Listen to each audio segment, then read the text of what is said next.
ఇలాంటి విషయాలన్నీ కూడా అరుణాచలం అనేటటువంటిది పరమేశ్వరుడి యొక్క స్వయంభూ అనేటువంటిది వాయులింగం అన్నమాట. అక్కడ రమణానంద మహర్షి అనేటువంటి వారు జన్మించి ఉన్నారు. అక్కడ ఆయన ఏం చెప్పేవారంటే అంతసేపు కూడా భగవంతుడు అనేవాడు మీ మనసుల్లోనే ఉన్నాడు. మీరు భగవంతుని గుర్తించాలంటే దేవాలయాలకు వెళ్ళడం కాదు, మీ మనసులో ఉన్నటువంటి వారే భగవంతుడు. మీరు ఏ పని చేసినా ఎటువంటి ఇది చేసినా సరే ప్రతి చోట కూడా భగవంతుడు అనేవాడు ఉన్నాడు అని చెప్పేసి గుర్తించాడు అని చెప్పేసి చెప్పినటువంటి మహర్షి మన రమణానంద మహర్షి. ఏంటంటే ఎంతసేపు కూడా గిరి ప్రదక్షిణ అనేటటువంటిది చేయడం చాలా శుభప్రదం. ఆ యొక్క అరుణాచలంలో గిరి ప్రదక్షిణ చేసుకుని ఆ తర్వాత సందర్శనార్థం నా దగ్గర రండి అని చెప్పేసినటువంటి మొట్టమొదటిగా అరుణాచలం యొక్క గిరి ప్రదక్షిణ గురించి గుర్తించినటువంటి వ్యక్తి అంటూ ఎవరైనా ఉన్నారంటే రమణానంద మహర్షి అన్నమాట.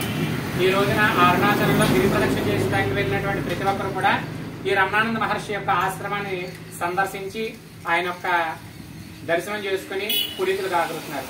ఇది రమణానంద మహర్షి యొక్క విశేషమైనటువంటి ఆయన యొక్క సమాచారం అన్నమాట.